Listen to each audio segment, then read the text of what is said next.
माननीय प्रधानमंत्री जी का ऑनलाइन शुभागमन हो गया है। माननीय प्रधानमंत्री जी की ओर से सादर प्रणाम और उनकी उत्साहवर्धक उपस्थिति के लिए उनका स्वागत एवं आभार। कृषि एवं संबद्ध सेक्टर के माध्यम से किसानों एवं ग्रामीण क्षेत्र के विकास हेतु भारत सरकार के संबंधित विभागों के बजट 2021-22 की नवीन महत्वपूर्ण घोषणाओं के प्रभावी क्रियान्वयन की रणनीति की चर्चा हेतु आयोजित इस वेबिनार में उपस्थित सभी माननीय मंत्रीगण, माननीय राज्य मंत्रीगण, भारत सरकार और राज्य सरकार के अधिकारीगण, विचाराधीन विषय के विशेषज्ञों, एफपीओ एवं उद्योग के प्रतिनिधिगण की उपस्थिति के लिए मैं उनका स्वागत करते हुए आभार व्यक्त करता हूं। मैं माननीय प्रधानमंत्री जी से उनके आशीर्वचन हेतु अनुरोध करता हूं। माननीय प्रधानमंत्री जी। नमस्कार।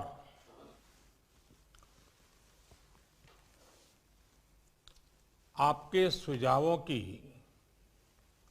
इस वर्ष के बजट में बहुत अहम भूमिका रही है और आपने भी जब बजट देखा होगा तो आप सबके ध्यान में आया होगा कि आपके सुझावों को, आपके विचारों को इसमें समाविष्ट करने का भरसक प्रयास किया गया है। वो काम तो हो गया। अब जो आज का ये संवाद है, ये संवाद कृषि सुधारों और बजट के प्रावधानों को हम आगे बढ़ाएं, तेजी से आगे बढ़ाएं, लास्ट माइल डिलीवरी तक पहुंचे, निश्चित समय सीमा में करें और बड़ी एफिशिएंसी के साथ करें और फिर भी सबको जोड़ करके करें।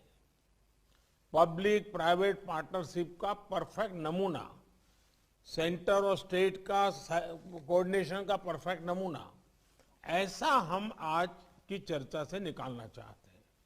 इस वेबिनार में एग्रीकल्चर, डेयरी, फिशरीज जैसे भांति भांति के सेक्टर्स के एक्सपर्ट भी हैं। पब्लिक, प्राइवेट और कोऑपरेटिव सेक्टर के साथी भी आज हमें उनके विचारों का भी लाभ मिलने वाला है और देश के रूरल इकोनॉमी को फंड करने वाले बैंकों के प्रतिनिधि भी हैं। आप सभी आत्मनिर्भर भारत के लिए जरूरी आत्मनिर्भर ग्रामीण अर्थव्यवस्था के महत्वपूर्ण स्टेक होल्डर्स हैं।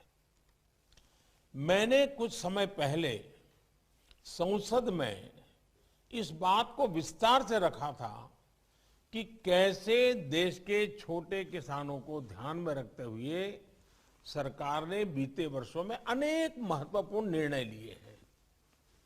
इन छोटे किसानों की संख्या 12 करोड़ के करीब है और इनका सशक्तिकरण, इन छोटे किसानों का एम्पावरमेंट ही भारतीय कृषि को अनेक परेशानियों से मुक्ति दिलाने में बहुत मदद करेगा। इतना ही नहीं, ग्रामीण इकोनॉमी का ड्राइविंग फोर्स भी वही बनेगा। मैं अपनी बात आगे बढ़ाने से पहले बजट में कृषि के लिए जो किया गया है उसकी कुछ हाइलाइट्स आपके सामने दोहराना चाहता हूं। मैं जानता हूं आप इन सारी बातों से परिचित हैं।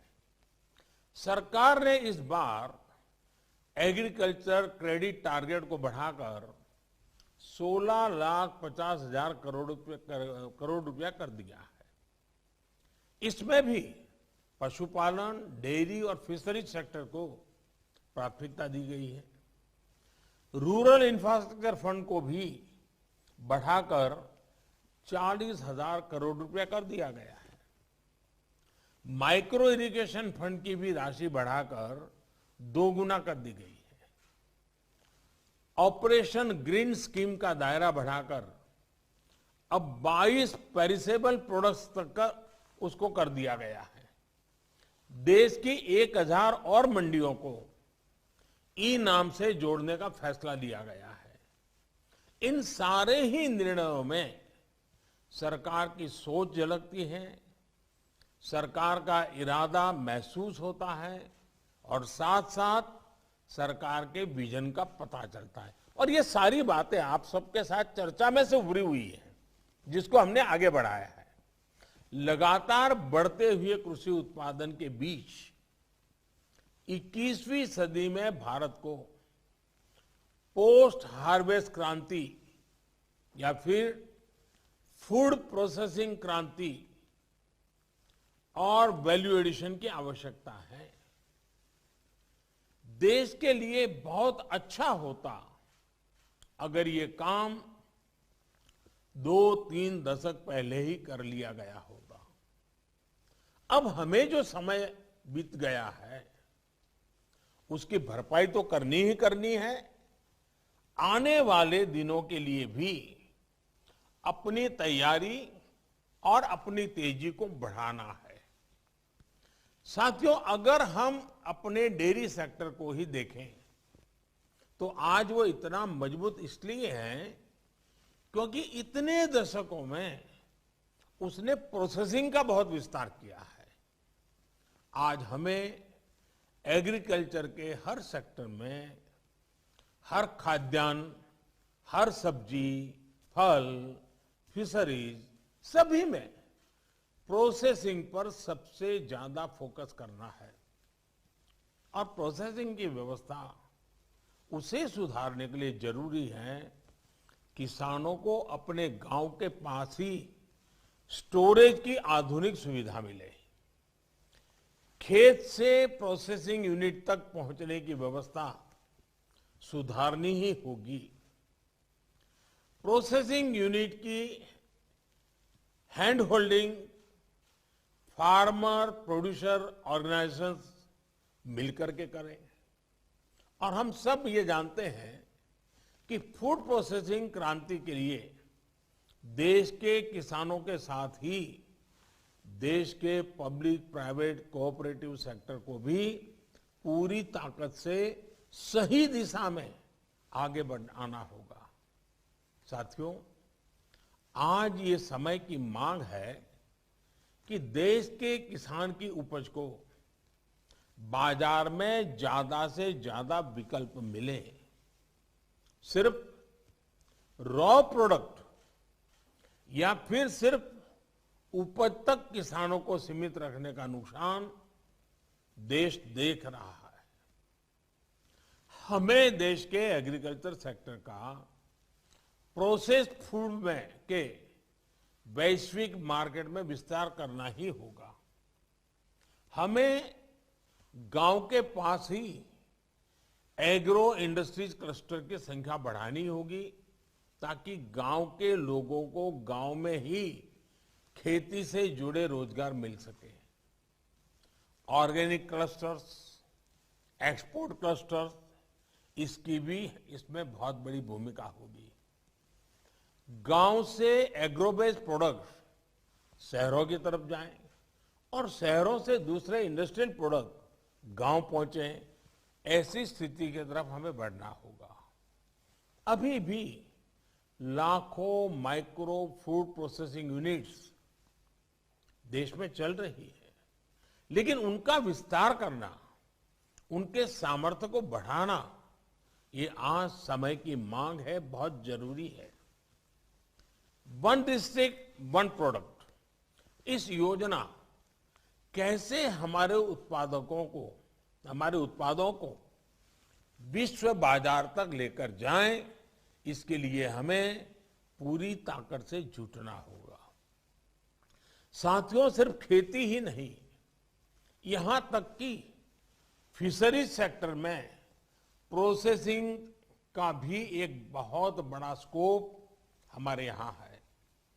भले ही हम दुनिया के बड़े फिश प्रोड्यूसर हैं, एक्सपोर्टर में से एक है, लेकिन प्रोसेस्ड फूड के इंटरनेशनल मार्केट में हमारी उपस्थिति बहुत सीमित है। भारत की फिश ईस्ट एशिया से होते हुए प्रोसेस्ड फॉर्म में विदेशी मार्केट तक पहुंची है। ये स्थिति हमें बदलनी होगी।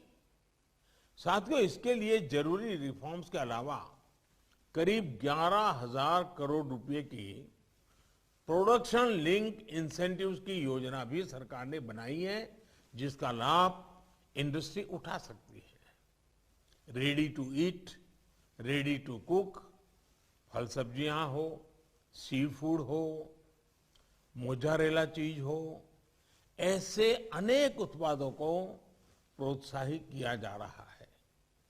कोविड के बाद देश और विदेश में ऐसे बेहतरीन प्रोडक्ट्स की डिमांड कितनी बढ़ गई है, ये आप मुझसे बेहतर जानते हैं।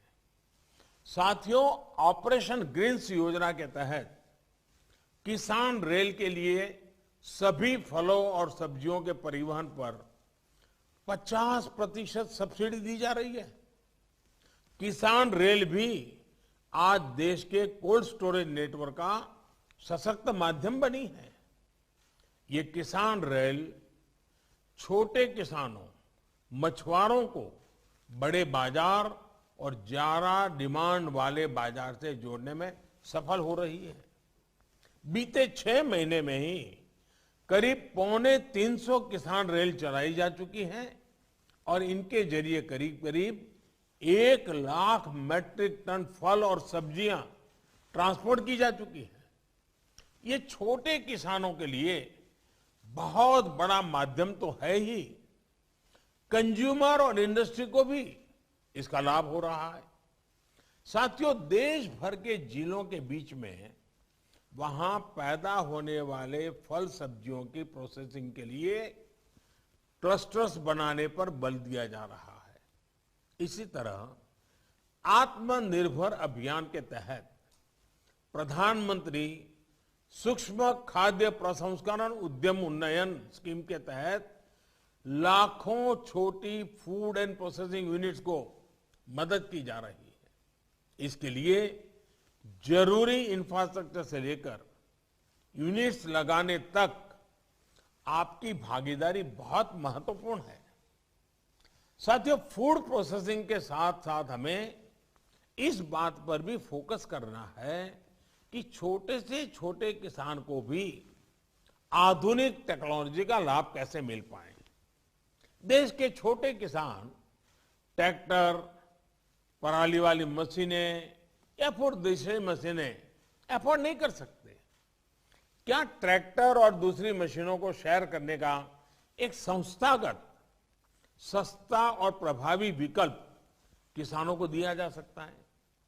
आज जब हवाई जहाज तक एयरलाइंस को घंटों के आधार पर किराए पर मिल जाते हैं, तो किसानों के लिए भी ऐसी व्यवस्थाओं का विस्तार देश में किया जा सकता है। किसान की उपज मंडी तक पहुंचने के लिए ट्रक एग्रीगेटर्स का प्रयोग तो इस कोरोना काल में कुछ हद तक किया भी गया था और लोगों को अच्छा लगा था। इसका विस्तार खेत से मंडी या फैक्ट्रियों तक, खेत से किसान रेल तक, ये कैसे हो सके, इस पर हमें काम करना होगा। खेती से जुड़ा एक और अहम पहलू सॉइल टेस्टिंग का है। बीते वर्षों में केंद्र सरकार द्वारा करोड़ों किसानों को सॉइल हेल्थ कार्ड दिए गए हैं। अब हमें देश में सॉइल हेल्थ कार्ड की टेस्टिंग की सुविधा गांव-गांव तक पहुंचानी है। जैसे ब्लड टेस्टिंग की लैब्स होती हैं, पैथोलॉजी लैब होती हैं, उनका एक नेटवर्क होता है, वैसे ही हमें सॉइल टेस्टिंग के लिए भी करना है।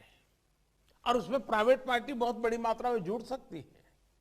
और एक बार सॉइल टेस्टिंग का नेटवर्क बन जाए और किसान को सॉइल टेस्टिंग की आदत हो जाए, उसके अपने खेत की जमीन की सेहत कैसी है, उस जमीन के प्रति उसके अंदर जागरूकता आएगी, तो उसके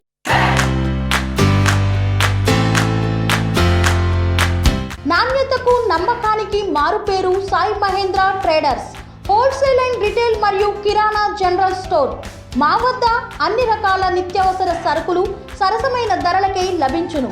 స్వచ్ఛమైన నాణ్యమైన బియ్యంతో పాటు అన్ని వస్తువులు హోల్సేల్ మరియు రిటైల్ ధరలకు అందుబాటులో కలవు.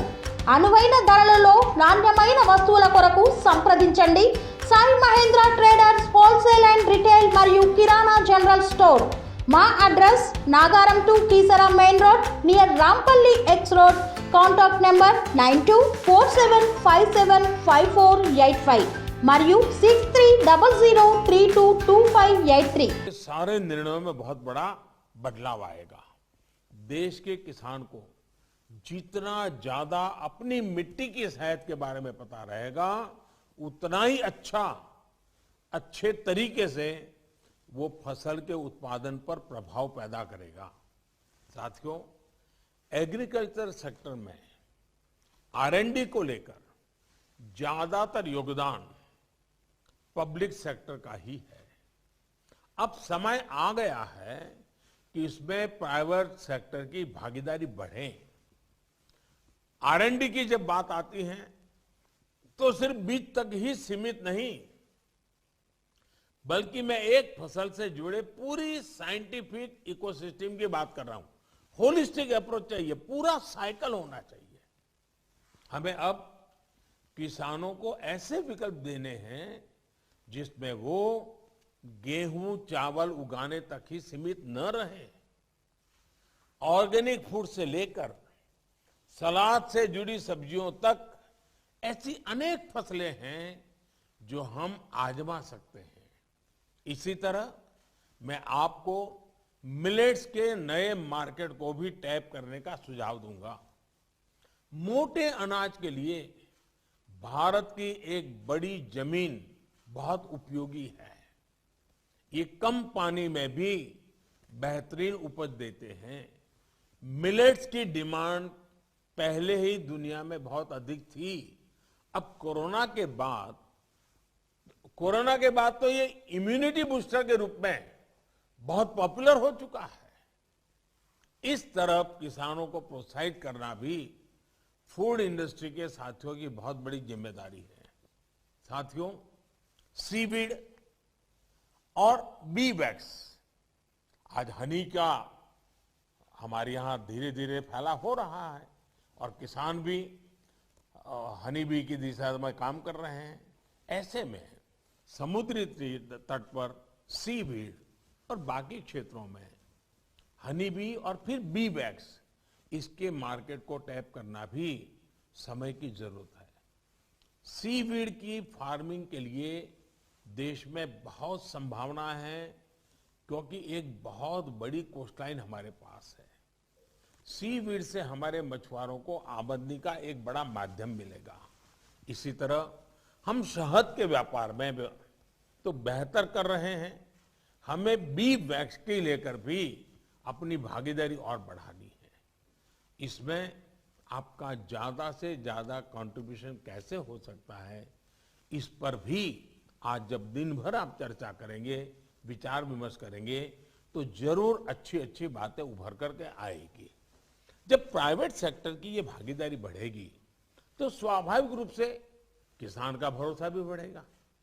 हमारे यहां कॉन्ट्रैक्ट फार्मिंग लंबे समय में से किसी न किसी रूप में की जा रही है। हमारी कोशिश ये होनी चाहिए कि कॉन्ट्रैक्ट फार्मिंग सिर्फ एक व्यापार बनकर ना रहे, बल्कि उस जमीन के प्रति हमारी जिम्मेदारी को भी हम निभाएं। हमें किसानों को ऐसी टेक्नोलॉजी, ऐसे बीज उपलब्ध कराने हैं जो जमीन के लिए भी हेल्दी हो और न्यूट्रिशन की मात्रा भी उनमें अधिक हो। साथियों, देश की खेती में सिंचाई से लेकर बुआई, कटाई और कमाई तक टेक्नोलॉजी का एक संपूर्ण समाधान मिले, इसके लिए हम सबको मिलकर के एकजुट प्रयास कर रहे हैं। हमें एग्रीकल्चर सेक्टर से जुड़े स्टार्टअप्स को बढ़ावा देना होगा, युवाओं को जोड़ना होगा। कोरोना के समय में हमने देखा है कि कैसे अनेकों स्टार्टअप्स ने फलों और सब्जियों को लोगों के घर तक पहुंचाया है। और ये खुशी की बात है कि ज्यादातर स्टार्टअप्स देश के नौजवानों द्वारा ही शुरू किए गए हैं। हमें इन्हें लगातार प्रोत्साहित करते होगा। ये आप सभी साथियों की सक्रिय भागीदारी के बिना संभव नहीं है। किसानों को ऋण, बीज, खाद और बाजार, ये किसान की प्राथमिक जरूरत तो है ही, जो उसे समय पर चाहिए। बीते वर्षों में किसान क्रेडिट कार्ड का दायरा हमने छोटे से छोटे किसानों तक, पशुपालक और मछुआरों तक उसको बढ़ाया है, उसका विस्तार किया है। हमने अभियान चलाकर पिछले 1 साल में 1,80,00,000 से ज्यादा किसानों को किसान क्रेडिट कार्ड दिए हैं। क्रेडिट का प्रावधान भी 6-7 साल पहले की तुलना में 2 गुने से ज्यादा किया गया है। ये क्रेडिट किसानों तक समय पर पहुंचे, ये बहुत जरूरी है। इसी तरह ग्रामीण इंफ्रास्ट्रक्चर की फंडिंग में भी आपकी भूमिका अहम है। 1,00,000 करोड़ रुपए के इंफ्रा फंड का इंप्लीमेंटेशन भी उत्साहवर्धक है। इस कदम से खरीद से लेकर स्टोरेज तक की पूरी चेन के आधुनिकीकरण को प्रोत्साहन मिलेगा। इस बजट में तो देश भर के एपीएमसीज को भी इस फंड का लाभ देने का फैसला किया गया है। देश में जो 10,000 एफपीओज बनाने जा रहे हैं, इससे एक बहुत ही सशक्त कोऑपरेटिव की व्यवस्था बन रही है। साथियों, इन संगठित प्रयासों को हम आगे कैसे बढ़ा सकते हैं, इससे जुड़े आपके सुझाव बहुत अहम है। इस क्षेत्र में आपका एक अनुभव है, आपका एक विजन है। सरकार की सोच, सरकार का विजन, सरकार की व्यवस्था, आपकी शक्ति, ये हमें मिला करके देश के कृषि क्षेत्र में बदलाव लाना है। इस संवाद के दौरान आप जो भी सुझाव भारत की कृषि के लिए, भारत की ग्रामीण अर्थव्यवस्था के लिए आपकी तरफ से जो भी विचार आएंगे, उनसे सरकार को बहुत मदद मिलेगी। आपके क्या प्लान है, सरकार और आप सभी साथ मिलकर कैसे चलेंगे, इस पर आप सभी खुले मन से चर्चा करें। आपके मन में जो विचार है जरूर दीजिए। हाँ, आपको लगता है कि बजट में ऐसा ना होता तो अच्छा होता, ये होता तो अच्छा होता, तो कोई ये आखिरी बजट नहीं है। इसके बाद भी कई बजट हम लेकर के आने ही वाले हैं। आप लोगों ने हमें सेवा करने का मौका दिया है, तो हम करते रहेंगे। इस बार तो जो बजट में आया है, उसको आने वाले 1 साल में कैसे लागू करना, जल्दी से जल्दी लागू करना, ज्यादा से ज्यादा लोगों तक लाभ पहुंचाना, इसी पर आज का संवाद फोकस रहेगा, केंद्रित रहेगा। बहुत लाभ होगा। मैं चाहता हूं कि आपकी एक खुले मन की चर्चा हमारे खेतों को, हमारे किसान को, हमारे एग्रीकल्चर सेक्टर को, हमारे ब्लू इकोनॉमी के क्षेत्र को, हमारी व्हाइट रिवॉल्यूशन के क्षेत्र को बहुत बड़ी ताकत देगी। फिर एक बार मैं आपका बहुत बहुत आभार व्यक्त करता हूं। धन्यवाद।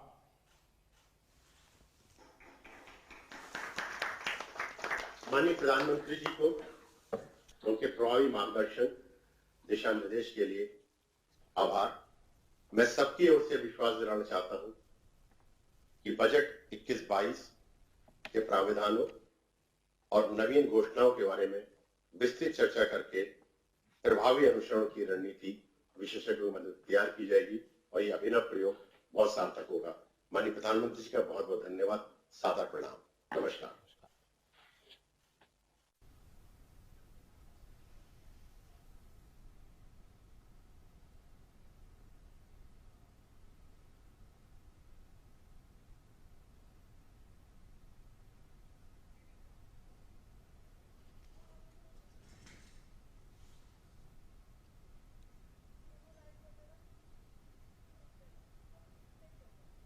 प्रधानमंत्री नरेंद्र मोदी कृषि क्षेत्र में बजट पर की गई घोषणाओं से संबंधित एक वेबिनार को संबोधित कर रहे थे।